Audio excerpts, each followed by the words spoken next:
Muy buenos días a todos.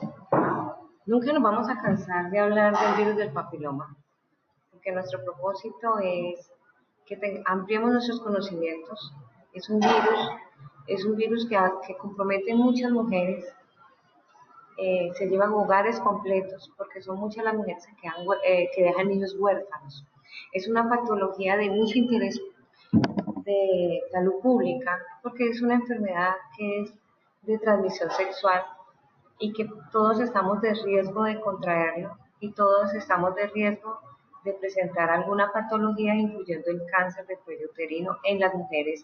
Y nunca olvidarnos de que los hombres también tienen consecuencias, que el virus puede ocasionarles un cáncer de pene, un cáncer anal o un cáncer en la orofaringe.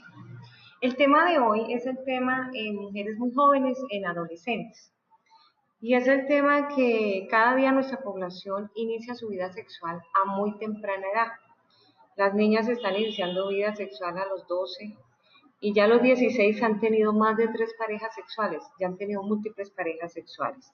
Y agregándole a esto, pues son madres adolescentes, entonces tienen hijos a muy tempranas edades.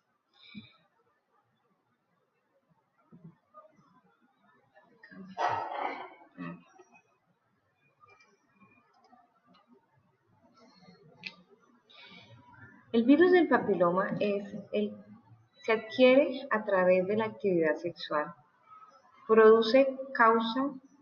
Es la enfermedad de transmisión más frecuente en el mundo. Es el causante de los cánceres de cuello uterino. Produce morbilidad y mortalidad. Al igual que el causante de cáncer de vagina, de ano, cáncer de vulva, cáncer de pene y en la orofaringe. Estas imágenes lo que nos muestran es la amplitud del virus, su amplia expresión para desarrollar patología benigna.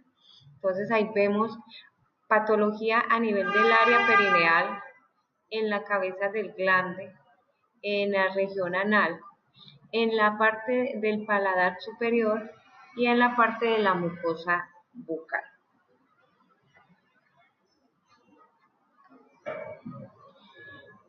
El BPH 16 y 18 son los responsables del 70% de los cánceres cervicales, de cuello uterino, del cáncer de vagina y del cáncer de ano.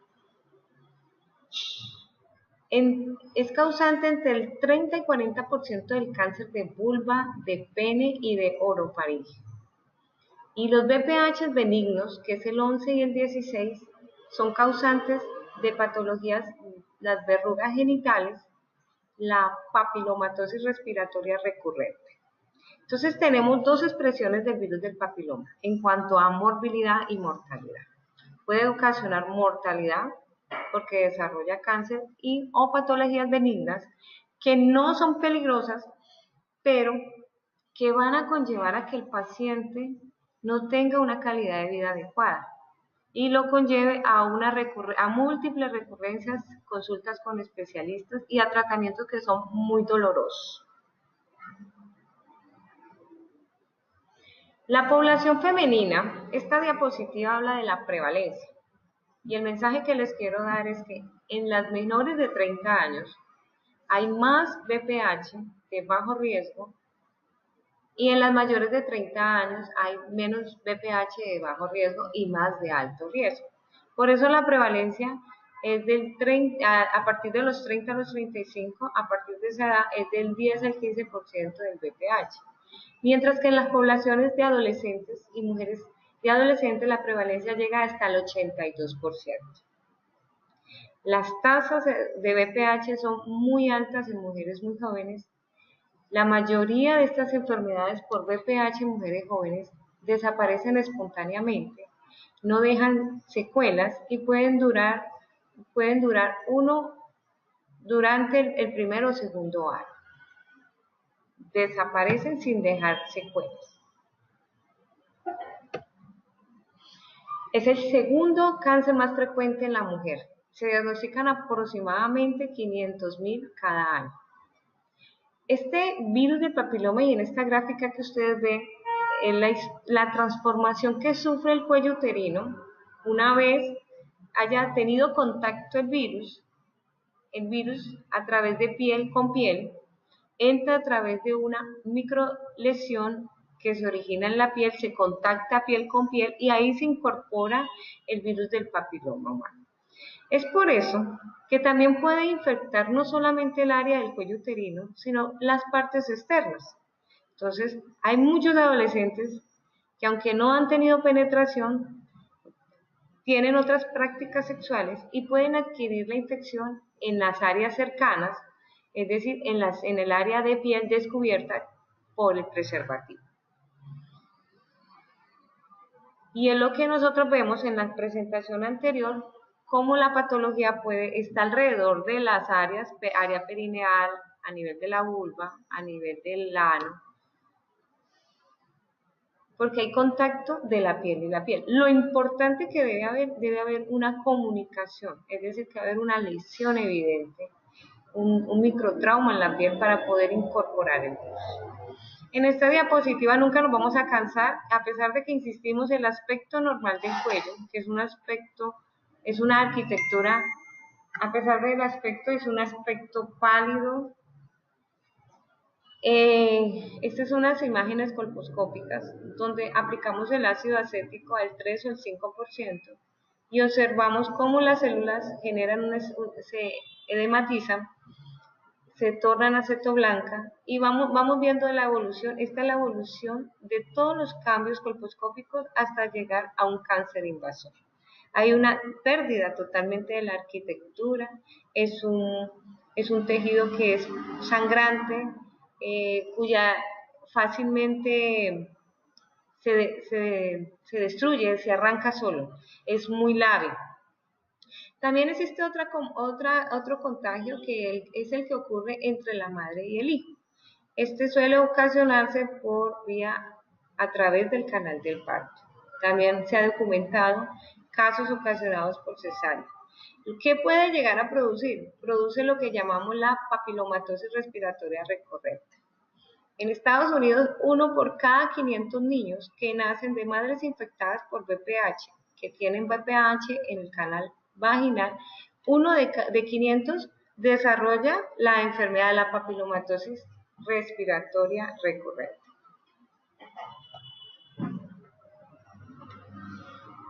¿Cuáles son los factores de riesgo para adquirir el virus del papiloma?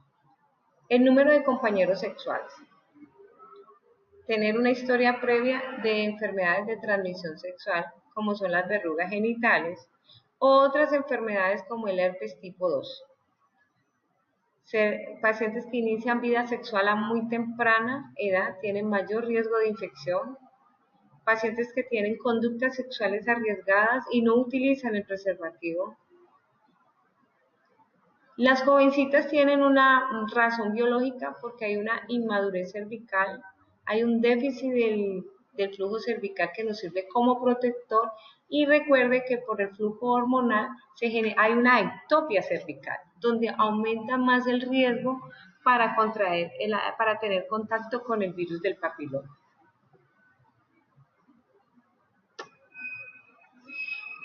¿Y cuáles son los cofactores que pueden aumentar el riesgo para el virus del papiloma en mujeres, en población muy joven? La persistencia del virus de alto riesgo, adquirir el virus de alto riesgo.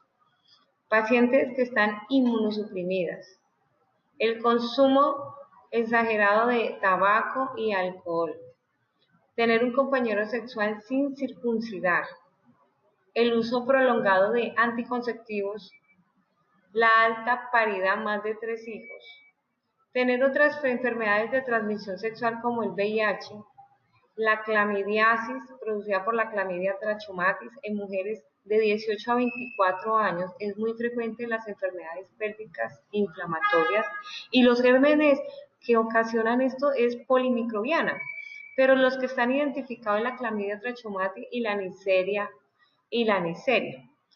Adquirir herpes tipo 2. Entonces yo creo que en la consulta siempre nos hemos encontrado mujeres muy jóvenes que consultan por dolor pélvico, dolor con las relaciones sexuales, secreciones recurrentes de mal olor, lesiones presentes en el área perineal dolorosas, con vesículas. Todo esto son cofactores que predisponen a que haya más riesgo de adquirir el virus del papiloma. Un déficit nutricional. Cada día la población quiere estar tener un cuerpo más de mostrar, menos saludable, consumiendo dietas no adecuadas. El déficit de consumo de frutas, de verduras, conlleva a que nuestro estado nutricional desmejore y nuestro estado inmunológico se vea comprometido. Entonces, esto es lo que nosotros observamos en nuestra población, en los grupos universitarios, en los colegios. Entonces, todo esto indica que debemos intervenir con educación los cambios de hábitos de vida saludable. El uso del preservativo. Tenemos que insistir con el uso del preservativo porque a pesar de que no nos excluye el adquirir, porque podemos tener contacto en la piel, pero por lo menos disminuimos la posibilidad de infectarnos, no solamente de recibir menos carga viral, no solamente del VPH, sino de otras de las 6 enfermedades. El virus del papiloma no produce procesos inflamatorios. Es por eso que tanto en hombres como mujeres, la mayoría de las infecciones son asintomáticas, no hay síntomas. Entonces, un ejemplo claro que nosotros vemos es que la paciente no consulta por dolor, muchas veces consulta por sangrado, después de una relación sexual presentar un sangrado, o un sangrado que no es dentro del ciclo menstrual, sino que en otra fecha diferente al ciclo menstrual. Pero no consulta porque le duele, porque tiene sensación de masa, no, consulta relacionado con sangrado. La mayoría, todos son asintomáticos. ¿Cuándo hay síntomas asociados? Pues cuando tenemos otra enfermedad de transmisión sexual coayudando a la presencia del virus. En las personas, en la población joven, la displasia desaparece por acción del sistema inmune, pero 1% se encuentra expuesto a virus del papiloma de alto riesgo. Entonces, esta frase simplemente traduce: de menos de 30 años hay más VPH, menos desarrollo de cáncer. No quiere decir que no lo hay, pero la probabilidad es del 1%. ¿Por qué el 1%? Pero si sumamos la población total de mujeres, pues una cantidad de mujeres. Porque hay persistencia del virus, y la persistencia del virus es ocasionada por virus del VPH. Y esos que tienen de alto riesgo son los que van a progresar esa evolución, esa gráfica que nosotros vimos, toda la historia natural, desde el contagio hasta el cáncer invasor, van a llegar a esos estados. Son más de 150 virus del papiloma humano. De esos hay 14 de alto riesgo, 14 porque tienen la capacidad, son carcinogénicos, tienen la capacidad de desarrollar cáncer de cuello uterino o cáncer en las otras áreas, orofaringe, pene, vagina, vulva, todo eso tenemos que olvidar y no solamente centrarnos que el riesgo del VPH es a nivel del cuello uterino, sino que también el hombre está de riesgo. La mujer no solamente en el cuello, sino que también están las otras áreas cercanas a ella. El 40% de 40 de 150 producen ese tipo de infecciones genitales, pero benignas. Las verrugas suelen desaparecer a los pocos meses de haber adquirido la infección. Esas son patologías benignas. El 75% de las pacientes jóvenes tienen VPH de bajo riesgo. Es por eso que cuando nosotros tenemos un diagnóstico de una mujer joven con NIC1, existe un periodo de aclaramiento donde la paciente sola hace su efecto y detiene el virus y lo autoelimina. Eso puede durar hasta 3 años, de 18 a 3 años.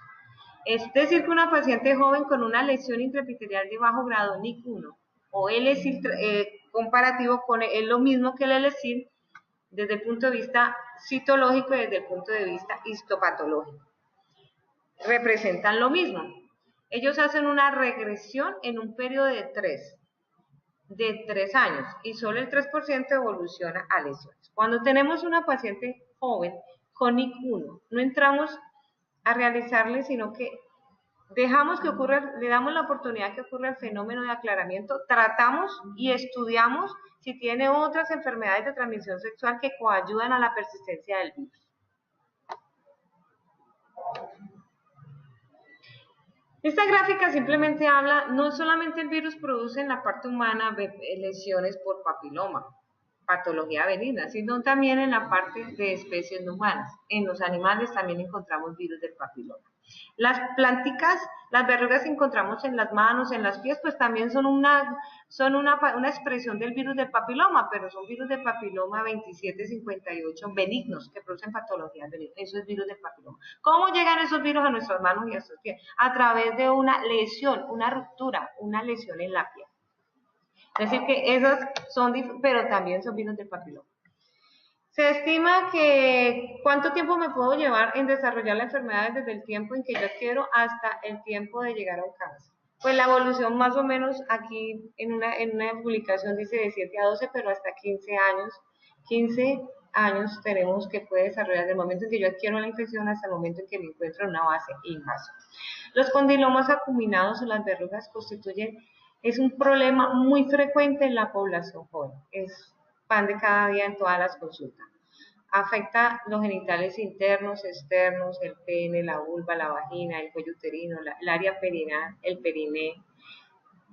Suele no estar sola, sino acompañada. Insisto, en la mujer, en la población joven hay que insistir mucho en buscar otras enfermedades de transmisión sexual, porque ustedes saben que la clamidia, trachomata y la neisseria está asociado con infertilidad en la población joven, porque se obstruyen las trompas, está asociado con el desarrollo de enfermedades de embarazos ectópicos, está asociado con infecciones severas como la pelviperitonitis.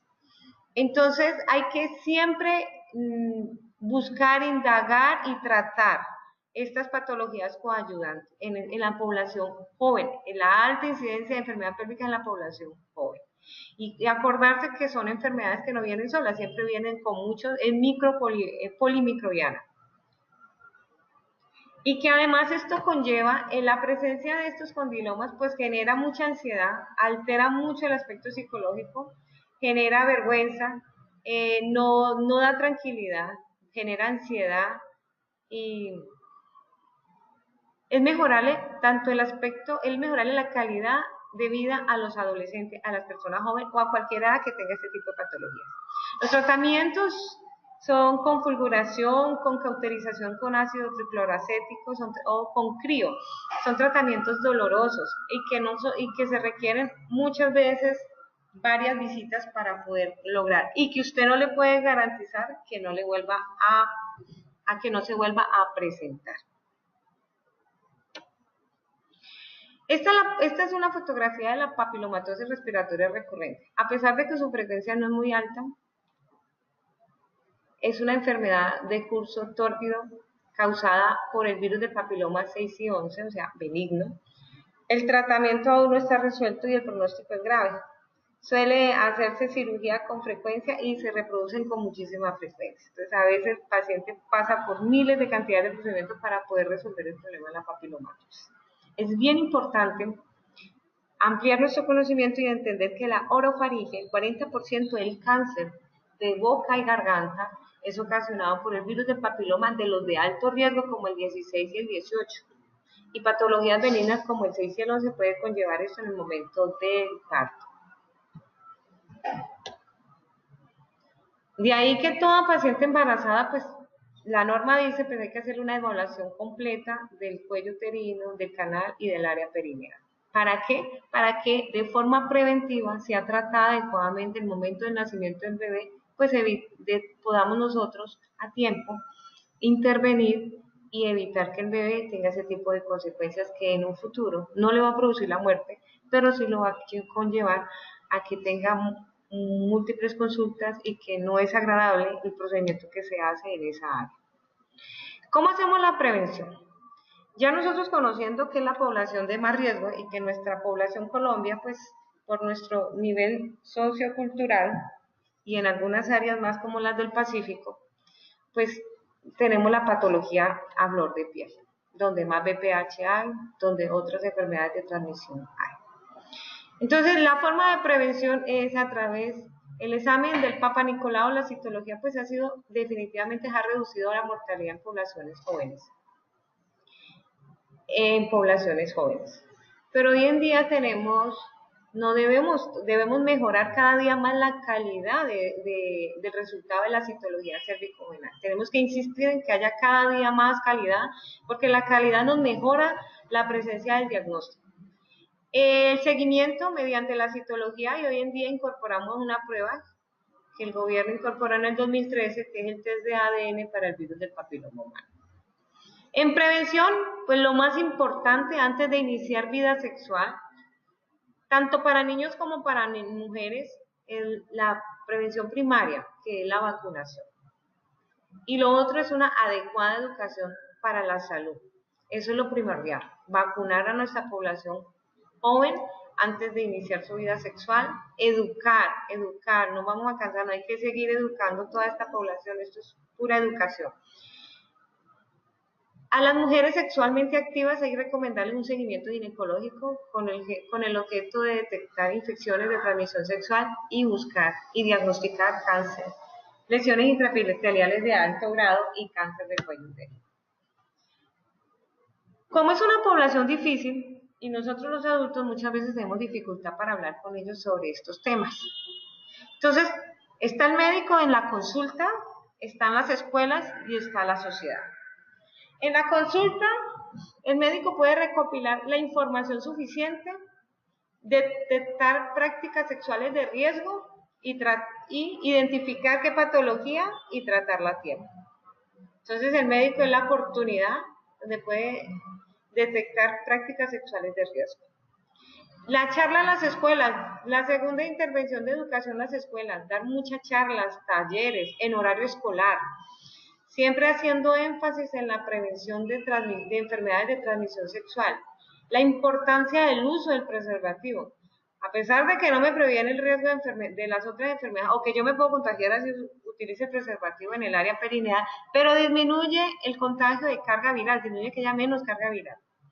La sociedad debe transmitirse el conocimiento a toda la ciudadanía, el conocimiento, informar acerca de las pruebas diagnósticas que nosotros tenemos. Hoy en día mejora la calidad del Papa Nicolau, tenemos la prueba de ADN del virus del papiloma de alto riesgo, y al igual de otras enfermedades. Este es el esquema de tamización. Este es el esquema de tamización que el gobierno tiene actualmente en la guía.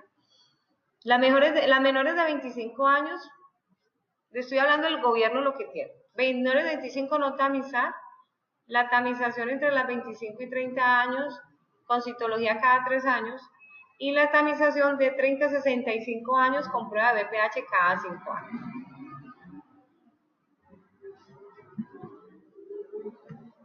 ¿Qué pasa con la citología?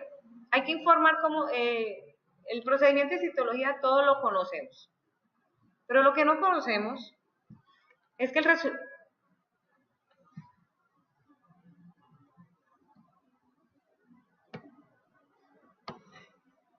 ¿Cómo cambio?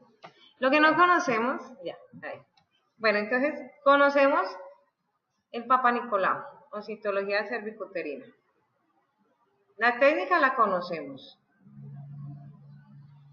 Los resultados de la citología los identificamos. ¿Qué es lo que tenemos que tener en cuenta el resultado de citología? Que si es negativo para lesiones o si tiene alteración, si hay anomalidades de células escamosas o glandulares. Son dos epitelios en el cuello de la uterina. Escamosas, entonces, ASCUS significa y hay anormalidades de células escamosas, pero no logro identificar de qué se trata, entonces ASCUS. Pero H quiere decir hay anormalidades de células escamosas que logro identificar que se puede tratar de algo grave, pero no logro identificar qué es. Lesión intraepitelial de bajo grado es el LSIL, que comparativo con la parte histológica es NIC1, lesiones intraepitelial de alto grado que es HSIL, comparativo con la parte histopatológica es NIC2, NIC3, cáncer in situ o cáncer de células escamosas, que es el escamo celular. Las alteraciones a nivel de las células glandulares están las AGC, que pueden ser endocervical, endometrial o favorecer neoplasia. Y las adenocarcinoma in situ y adenocarcinoma in situ y el adenocarcinoma. Entonces son dos epitelios, dos alteraciones que nosotros tenemos que tener claro. ¿Qué pasa con la limitación? ¿Qué limitación tiene la citología cervicuterina? Primero, que la citología tiene poca sensibilidad para detectar lesiones interepiteliales de alto grado. Que ASCUS no es muy específico para detectar lesiones precancerosas. Los resultados son muy variables porque dependen de un observador. Entonces son distintos en diferentes laboratorios. No es bueno para detectar, tiene una deficiencia en detectar adenocarcinoma. Requiere que la mujer se realice múltiples estudios al año, por lo menos, para poder nosotros encontrar alguna alteración a través de la citología. La sensibilidad de la citología es baja, y esto ha cambiado, y ese es un valor promedio, pero es dependiendo del laboratorio y de la calidad que tenga ese laboratorio. Pero si algo sí tiene que quedar claro que la citología tiene una alta especificidad, hasta el 98%. ¿Qué quiere decir? Que si la citología me está informando que hay algo, yo debo buscar ese algo.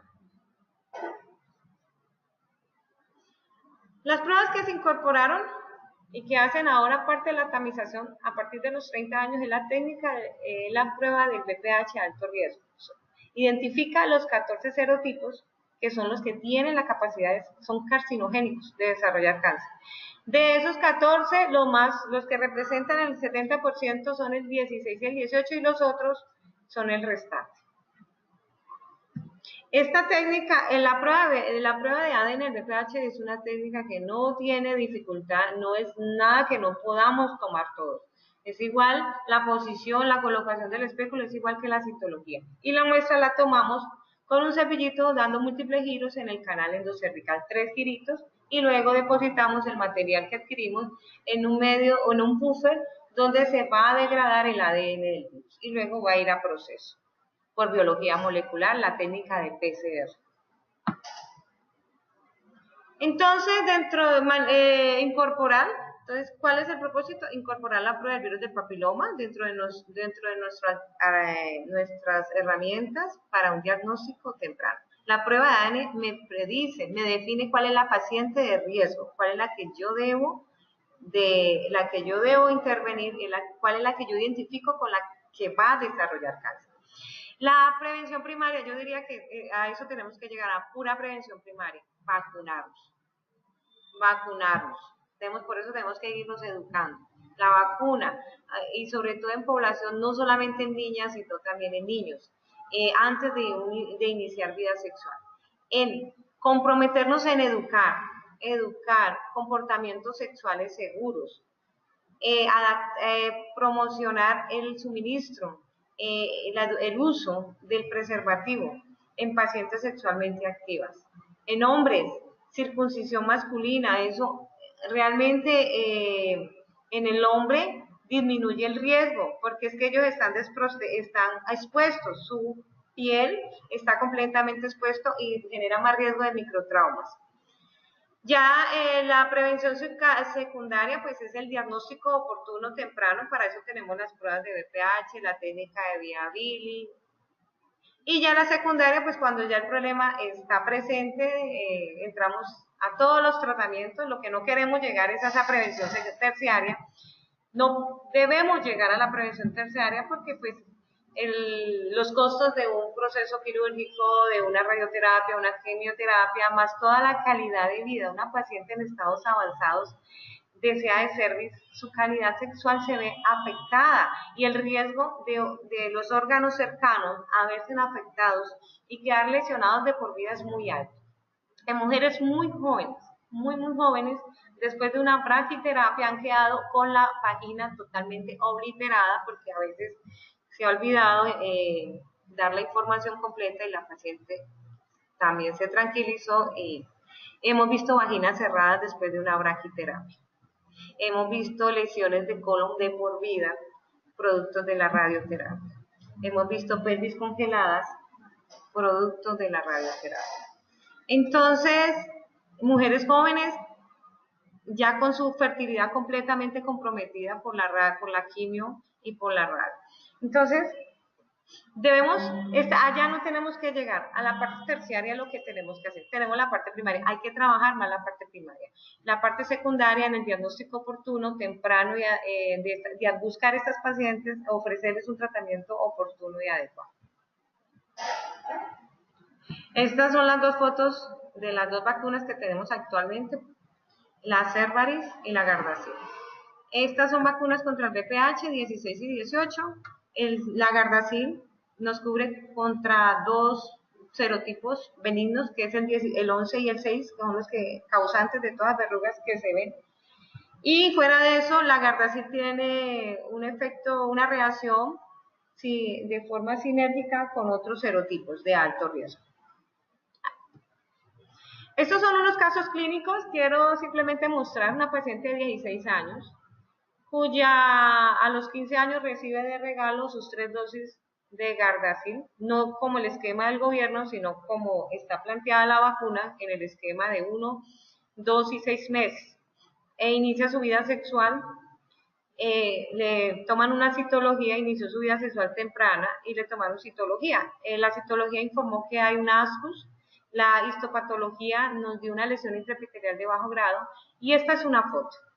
Esto que ustedes ven que está blanco es virus del papiloma. Lo preocupante del virus de ella es que ya hay una expansión hacia vagina, que ya salió del cuello de la matriz y se extendió hacia la pared anterior y la pared posterior y lateral de vagina. ¿Cuál es el mensaje con esta diapositiva? Si yo me llevo guía, no quiere decir que las guías son guías nada más, pero ustedes tenemos pacientes y nuestra población es una población de mucho riesgo de adquirir cualquier enfermedad de transmisión sexual. Entonces, una paciente joven, si yo me fijo a la guía, pues le voy a hacer una citología seguramente a los 25 años. Y a los 25 años voy a encontrar una paciente completamente invadida, menos de tanto tiempo. Otro mensaje, recibió la vacuna, la protege contra los dos serotipos más agresivos, pero le quedan el resto. ¿Qué quiere decir? Que hay que informar el uso del preservativo y que la vacuna me protege contra el 70% de riesgo de cáncer, y el resto tengo todavía riesgo. Por eso es que a la paciente no se puede decirle, debe seguir usando preservativo, porque a usted le queda una probabilidad de riesgo y en cualquier momento se puede contagiar con los otros VPH. Y lo otro es que a pesar de que hay una lesión extensa, la citología me informa que hay asco, no logra identificar esa lesión. Esta es una paciente, la traigo porque la guía dice que la tamización va hasta los 65 años. Tiene 66 años, no le duele el pelo, pero consulta porque presentó una pinta de sangre. Y eso la llevó a que la niña que le tomara la citología, por esa pinta de sangre le toma la citología informada. Lo que no cabe es que quien tomó la citología, estoy hablando que la citología fueron 2 meses antes de llegar al consultorio, es que quien tomó la citología no tenía ni idea que era una lesión esofítica, cuál era el cuello real, cómo es el cuello, el aspecto del cuello. No logró identificarla, esperó el reporte de la citología en su EPS y después buscó. Por el reporte la señora no llega por masa, sino por el reporte de la citología. ¿Qué quiere decir? Cada día tenemos que educar el personal de toma de citología para que identifique que es un cuello sano o que no es un cuello sano. En conclusión, ella salió de la guía porque tenía 66 años, el diagnóstico de ella es un cáncer escamocelular de células grandes no queratinizantes, ya está en braquiterapia. Esta es una paciente de 35 años, sin hijos, cuya citología informa que es un ascos y tiene esquema de vacunación completo de Cervarix. Se lo colocó obviamente después de los 30 años, el esquema completo. Esta es una lesión intraepitelial de alto grado. Esta es una paciente también primigestal, no tiene hijos, la citología informa que hay una anormalidad de células glandulares. Y lo que encontramos, la biopsia nos dio un NIC2, una lesión intraepitelial de alto grado. Bueno, yo creo que con toda esta información que han recibido, entender que la población joven es la más vulnerable, que es la de mayor riesgo, no solamente de VPH, sino VIH, herpes, sífilis, clamidiasis, blenorragias. Todo esto conlleva, y la presencia de esas lesiones benignas, pues nos lleva a unos efectos psicológicos sociales muy importantes. Entonces genera ansiedad, vergüenza, rabia, zozobra, miedo al cáncer. Muchos pacientes, cuando no reciben la información adecuada, pues se niegan a recibir los tratamientos en forma oportuna.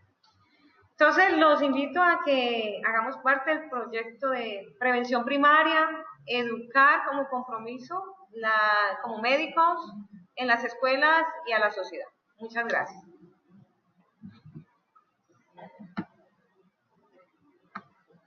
Perdón, esta última diapositiva. A veces nos preocupamos más por la parte estética, por el arreglo. Nosotros hicimos aquí como un esquema: qué nos cuesta ir al manicure, qué nos cuesta hacer una depilación por mes y cuáles son los costos que tenemos, que nos podemos gastar en un año en esas actividades. ¿Por qué no le podemos invertir a la salud, que es muchísimo menos que esto? ¿Por qué no le invertimos? Así como nos preocupamos por el manicure, la depilación, la lipoescultura y todo lo demás, tenemos que preocuparnos con la parte interna nuestra, y que eso nos puede conllevar a perder la calidad completa de una buena calidad de vida.